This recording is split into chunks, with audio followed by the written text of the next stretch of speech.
இப்போ நேற்று நடந்திருக்கு சார், பார்த்தீங்கன்னா கரூரில் ஒரு தவிர்க்க முடியாத ஒரு சம்பவம் நடந்திருக்கு. இந்த மாதிரி நடக்கிறப்ப ஹாஸ்பிட்டல் கொண்டுறப்ப என்ன மாதிரி ட்ரீட்மெண்ட்லாம் கொடுப்பீங்க சார்? என்ன மாதிரி அந்த தகவல் மட்டும் சொல்லுங்கள். இந்த 2 பகுதி, ப்ரிவென்ஷன், தடுப்பு, கியூர், ட்ரீட்மெண்ட். ப்ரிவென்ஷன் பார்த்தீங்கன்னா ஒவ்வொரு இந்த நெரிசல் வரும்பொழுது ஒரு அளவு கொஞ்சம் கேப் விட்டோன்னு நல்லாயிருக்கும். அதான் என்ன சொல்லுவாங்க, ரொம்ப கூட்டம் இருந்தால் கூட ஒரு ஸ்கொயர் மீட்டர் 10 சதுர அடிக்கு 5 பேர் 4 பேர் மேக்ஸிமம் 6 பேர் இருக்கணும். இப்போ இதில் பார்த்தீங்கன்னா இந்த படங்களை பார்த்துருந்தேன், 10 சதுர அடிக்கு ஒரு 20, 30, 40 பேர் இருந்திருப்பாங்க. ஸோ நம்ம மக்களுக்கு இது மாதிரியான உண்மைகள் சொன்னாலும் அடுத்த இது மாதிரி இந்த அசம்பாவிதம் நடக்கக்கூடாதுங்கிற காரணத்துக்காக. 2வது, எப்போவுமே எந்த ஒரு மாநாடுலேயும் எக்ஸிட் ரூட்ஸ்ன்னு இருக்கணும். வெளியில் போகிற பாதைகள் எல்லாருக்கும் எக்ஸிட். நீங்கள் பார்த்தீங்களா, பிளேனில் ஏறினோடனே இப்போ எக்ஸிட் இருக்கும், ரூட் இப்படி இருக்குன்னு சொல்லுவான். ஏன் மாநாடில் சொல்ல மாட்டேங்கிறோம்? இதெல்லாம் சிம்பிள் நியூஸ் தான். 3வது, பிளாக் ஹோல், அது கருப்பு ஓட்டை, கருந்தோலும்பாங்கள்ல, அந்த கருப்பு ஓட்டை பிளாக் ஹோல் இஃபெக்ட்னு ஒன்று இருக்குது. அதாவது நம்ம ஒவ்வொரு உடம்புக்கும் ஒரு ஈர்ப்பு சக்தி இருக்குது. எல்லாம் அப்படி சேர்ந்து இருக்கும்போது ஒவ்வொரு இந்த சக்தி ஒன்றுலேருந்து ஒன்று போய் பாஞ்சிக்கிட்டே இருக்கும். ஒருத்தர் விழுந்தா, ஒருத்தர் வயசானவங்க விழுந்துடுறாங்க, கொடன்னு எல்லாம் அதுக்குள்ளே விழுவாங்க. அதுக்குள்ளே இது it's called a black hole effect.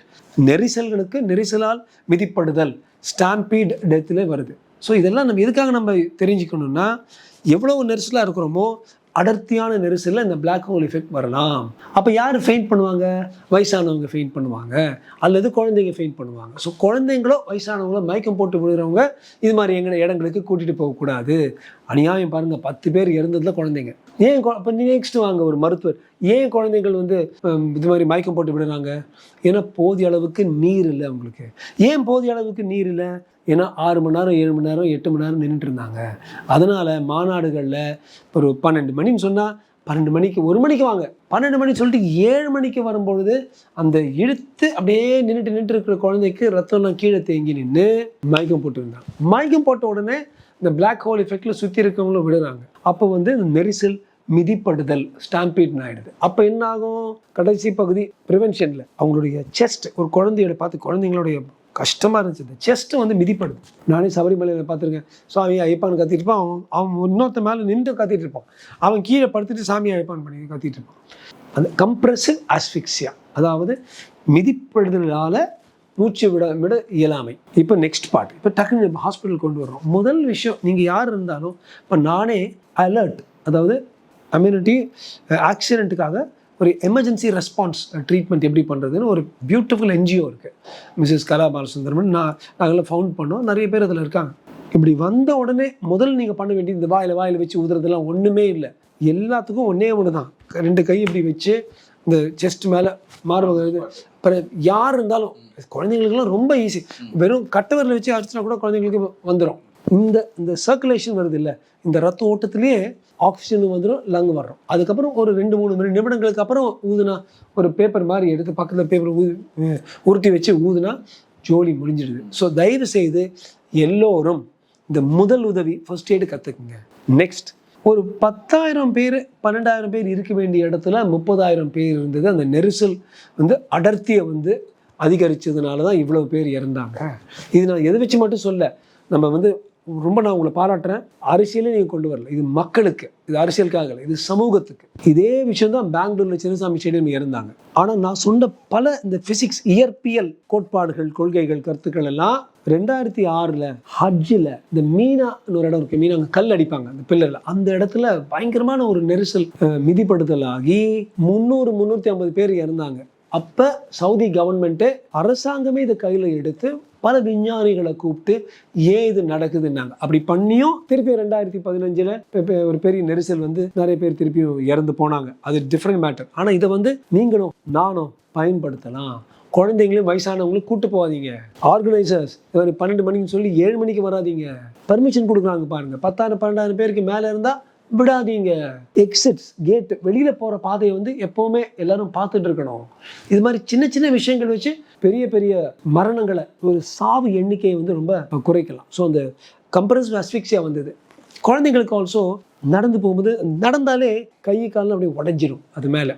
அதே போல் நம்பர் 1 காஸ் ஆஃப் டெத்து மூச்சு விடுறது. ஆஸ்மா பேஷண்ட்லாம் 4 பேர் இப்படி பண்ணால் ஆஸ்மா பேஷண்ட்டோ ஒரு ஹார்ட் பேஷண்ட்டோ டக்குன்னு போயிடும். கடைசியாக சடன் ஷாக்னு இருக்குது. எப்படி இந்த சினிமாலாம் சிவாஜி படத்தெல்லாம் கேட்டோடனே ஆனால் அப்படியே பிடிச்சிப்பாங்க, விழுந்துருவாங்க. சடன்லி இந்த ஷாக் வரும்போது இந்த வேசோ வேகல்னு வரும், அப்படியே விழுந்துருவாங்க. அப்படி விழும்பொழுது சுற்றி இருக்கவங்களும் அவங்க மேலே விழுந்துருவாங்க. ரிமெம்பர் திஸ், ஒருத்தர் விழுந்தால் அங்கே நிறைய பேர் மரணம் அடைய போகிறாங்க. ஸோ ஒருத்தர் விழாமல் இருக்கிறதுக்கு நான் பல கூட்டங்களில் பார்த்துருக்கேன். வெளியூர்னு சொல்லும்போது அமெரிக்கா, யூகேலாம் ரெயிலிங்ஸ் இருக்கும். 1 fall is equal to multiple falls. ஒருத்தர் விழுந்தா எல்லாம் அப்படியே பக்கத்தில் இருக்காங்க, ஒருத்தர் விழும்போது அப்படியே விழுந்துருவோம். எப்படி நம்ம 2 பேரும் எடுக்கிறோம், நான் கையை விடுறேன், நீங்கள் அந்த போய் விடுவீங்களா, இதே மாதிரி தான் எங்கே இருந்தாலும் ரெயிலிங்ஸ். முதியோர்களுக்கு ஒரு தனி இடம். என்ன கேட்டிங்களா, இதெல்லாம் போகவே தேவையில்லை. ஸோ இப்போ வந்து அந்த ட்ரீட்மெண்ட் ஆகிறவங்களே இப்போ தான் நான் கேள்விப்பட்டேன் 39 இப்போ 40க்கு போயிருக்குன்னு. அடுத்த ஒரு சில மணி நேரங்களில் இந்த எண்ணிக்கை வந்து அன்ஃபார்ச்சுனேட்லி அது கூடுவதுக்கு தான் வாய்ப்பு இருக்குது. அது ரொம்ப கூடாமல் இருக்கிறது நம்ம ஆண்டவனை பிரார்த்தனை செய்வோம். அரசியலை தாண்டி இது திருப்பி நடக்கக்கூடாது. அதுக்கு ரொம்ப அடிப்படை காரணத்துக்கு வாங்கின பரிதாபமான தமிழ் மக்களுடைய கிரிக்கெட் அண்ட் சினிமா பைத்தியம். பாருங்க, நீங்கள் நானும் அப்போ சினிமா பார்க்குறேன், பாடுறோம், ஆடுறோம், ஆனால் இதுவே வாழ்க்கையை.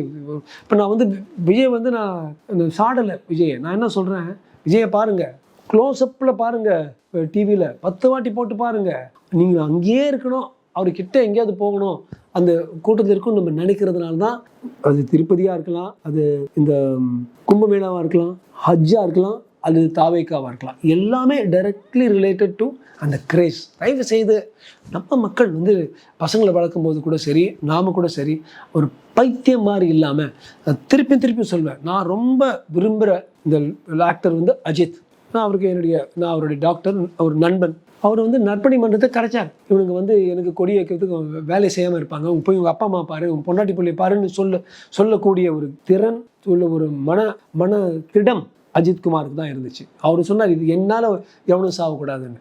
அஃப்கோர்ஸ் விஜய் வந்து ஒரு அரசியல் ரீதியாக அது கூட்டு போகிறாரு, நான் அவரை தப்பு சொல்லலை. ஆனால் ஆர்கனைசர்ஸ், அது தாவேக்காவும் அதில் தப்பு, அது கவர்மெண்ட் அந்த அனுமதி கொடுக்க வேண்டிய கவர்மெண்ட்டும் அதில் கொஞ்சம் பங்கு இருக்குது. கடைசியாக பசங்க கவர்மெண்ட்டும் ஓரளவுக்கு தான் ட்ரை பண்ண முடியும். நம்ம ஆளுங்கள்லாம் கத்திக்கிட்டு அதுவே ஒரு அவங்களுக்கு ஒரு ஷோ மாதிரி. அது பண்ணாமல் நம்ம இருந்தோம்னா நாடு ஒரு பக்கம் நம்ம விக்சித் பாரதம்னு சொல்கிறோம், ஒரு பரிணாம வளர்ச்சி அடைந்த பாரதம், அதில் போய் இது மாதிரி அடிச்சுக்கிட்டு பிடிச்சிக்கிட்டா இருக்கணும்.